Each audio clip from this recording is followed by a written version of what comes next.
Hi everyone. Trying to get a video done.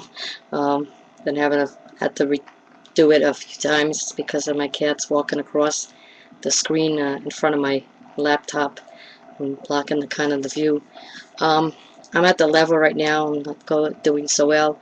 I'm battling panic in the house.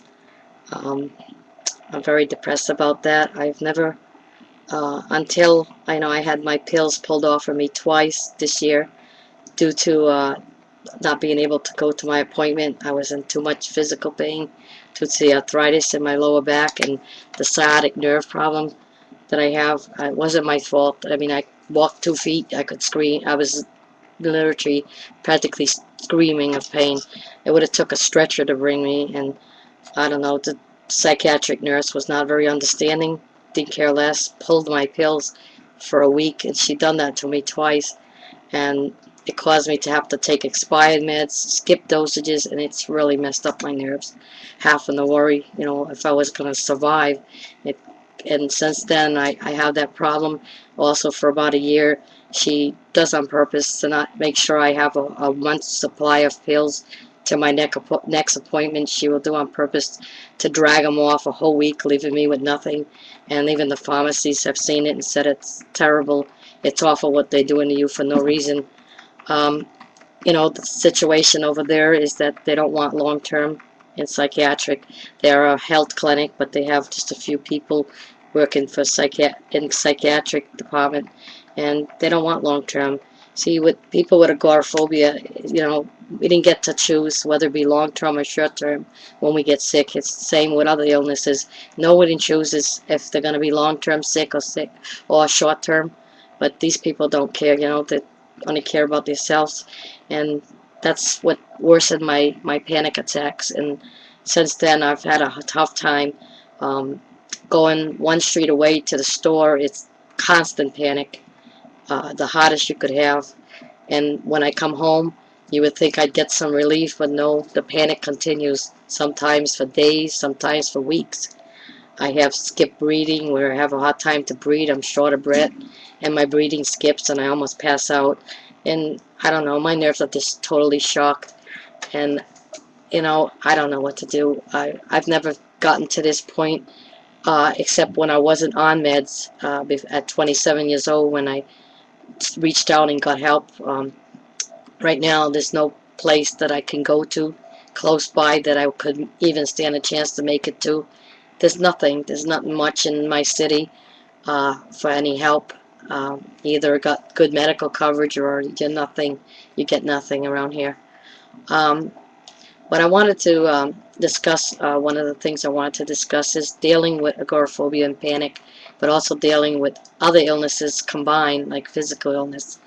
I like to start with expressing that when I was 27, when I sought help, I didn't have anything else wrong besides a little bit of depression and panic and anxiety, and I was overweight at the time. I did eat stuff like frozen foods and stuff.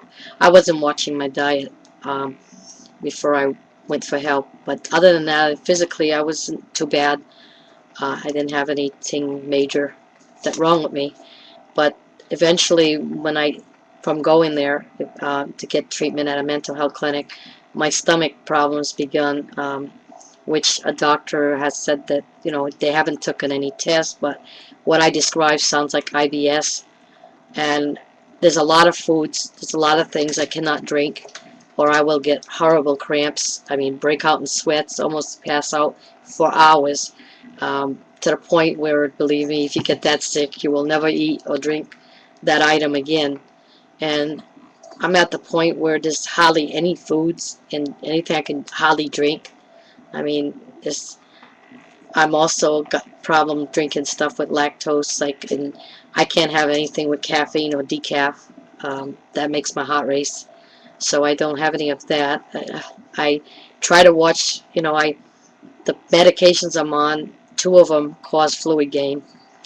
I barely eat, maybe 2 meals if I'm lucky.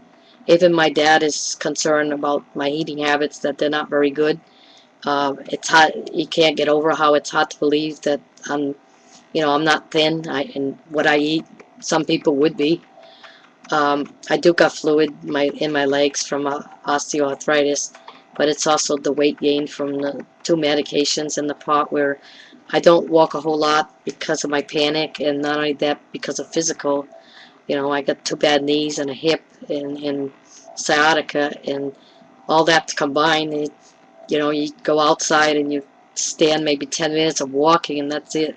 You got to sit down, you got to get off your feet. They hurt too, you know, your legs hurt too much and stuff. But I'm trying, you know, to do that, you know, go out and walk when I possibly can. A lot of times I feel weak, and I have to kind of keep my strength to do the things around the house that I need to do, like cook for myself, wash dishes, do the laundry, and that kind of thing. And sometimes by the time I'm done all those things, I'm too exhausted to do anything else. I have a hard time keeping on a schedule of getting up and going to bed at the same time. Um, I always end up being up at night instead. Sometimes I will lose track how many hours I actually been till I feel so horrible, and then I realize, oh my God, I've been up almost 24 hours. No wonder I feel terrible. And I get, you know, exhausted so bad. Sometimes I lay in my bed, I feel like I'm gonna die. Is the feeling. Um, I thank God for my cats. Sometimes my cats, they can tell when I'm not feeling very well, and 2 of my cats, particularly Shayla and Eric, they will stay by my side, you know, when I'm not feeling well, and you can tell they're trying everything they can to comfort me, and they can, you know, they sense it, even though if I'm not even saying a word, they sense I don't feel well. And the thing I wanted to bring up, you know, was again about dealing with different illnesses. I also have acid reflux. Again, that cut off a lot of foods that I can eat. I didn't have that before. Again, I was in an office with a psychiatric nurse, and she pulled 2 medications at 80% at a time. I felt something twist in my stomach. Now, I did not have any kind of burning in the stomach or down my throat at all. I never experienced that. And that came on after that, the feeling of twisting in my stomach. Now, I'd like to mention I'm a person who doesn't smoke. I'm a non-smoker all my life. I don't drink alcohol. I have not touched anything in alcohol in over 25 years. I do not drink coffee. I can't handle coffee because of the caffeine. Even decaf, it still makes my heart race. So I don't have anything like that. I don't eat chocolate. I don't have any caffeine, no nicotine, no anything like that. And it's hard to believe that I could come down with acid reflux. It has to be the stress or something twisted in my stomach. Although, you know, they have said, you know, they haven't took any tests, but they feel I have that, and there's a possibility I might have an ulcer with it. Um, I get I get no appetite since then. I got a hard time to eat. Sometimes just to swallow food down my throat is hard. Uh, I get a sour stomach really badly. I mean, I'm sick from vomiting and going through me, and really sick. And the only med that helps a little bit is Nexium, and I'm faced with they don't want to pay for Nexium, and that's very costly. And I'm already paying for my Norpromin, so you know, if I have to buy the Nexium and the Norpromin, I'm looking at over 500 possibly out of a check of 700 to pay for that, and that's very hard to do. I have tried calling different places to see if there's any financial assistance for people who are on meds that they won't pay for, or if any kind of anyone that could advocate for me to try to get my meds paid for, and not finding very much help. I don't know. It's pretty bad. You know, it's hard when you got someone that you're being treated by that don't really care about you. The last time I went to my appointment, I was horribly with panic, so bad that I was crying. People who know me knows I'm a person that kind of keeps it inside. Sometimes it's hard to tell if I'm having panic because I really don't say nothing. I don't let it show. I try to be brave, but I was in tears and I was crying. I asked to have my blood pressure and pulse read. She refused. She refused to call anybody to do it. I am known to sometimes have at least 130, at least Sorry about that. I have my pulse sometimes at 130. Could even been even higher than that for all I know. And there's a possibility I have high blood pressure. They're not really sure.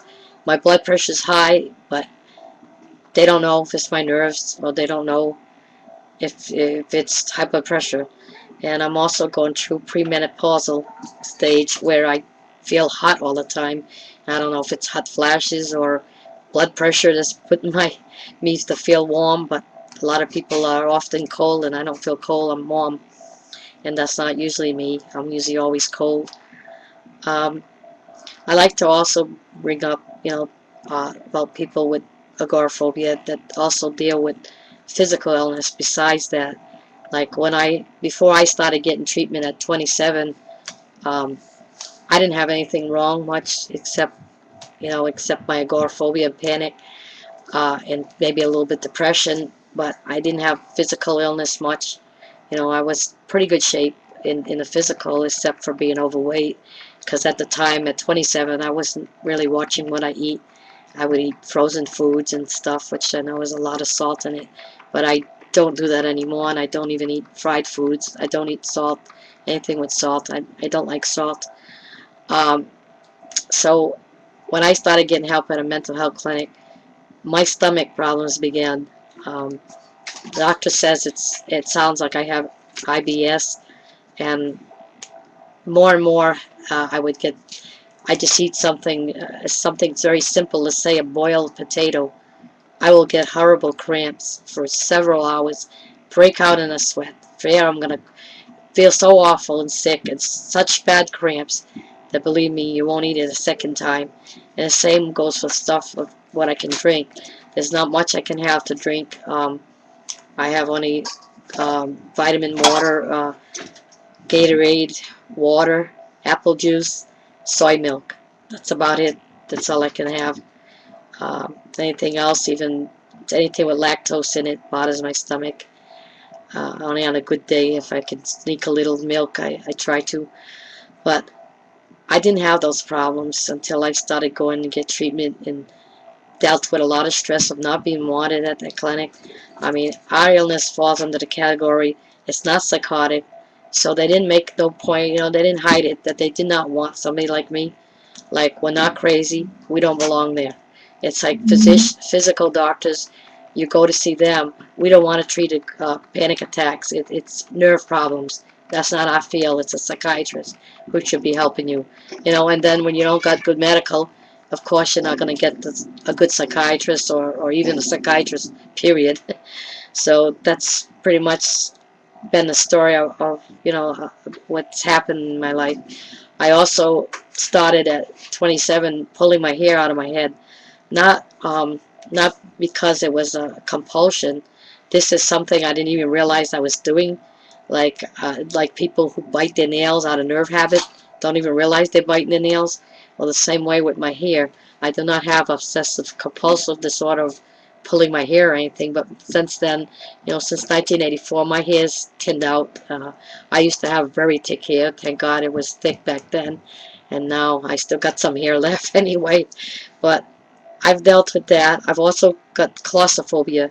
Sometimes I'll feel claustrophobic if I don't go out of the house, and I'll go out of the house and I'll get panic out there, and then I'll come back in and I'll get panic there too, where I don't know where to put myself. I have claustrophobia in a car since 2001. Before that, I did not get claustrophobic in cars. It was after a traumatic incident in 2001 of somebody driving you around, yelling at you for no reason. It had to do with, my brother was jealous of me accomplishing, and it kind of messed it up for me. And that person, he kind of painted a bad picture that I don't help out enough around the house with the housework when he don't do anything at all. That I do the best I can to do the housework, and I have to do for myself, and if I try, isn't my fault if I get weak sometimes. I do my best. And I don't know, I'm at the point, I'm a little discouraged because I've never had the panic in my house except before I got put on Xanax and all those meds. I cannot up Xanax.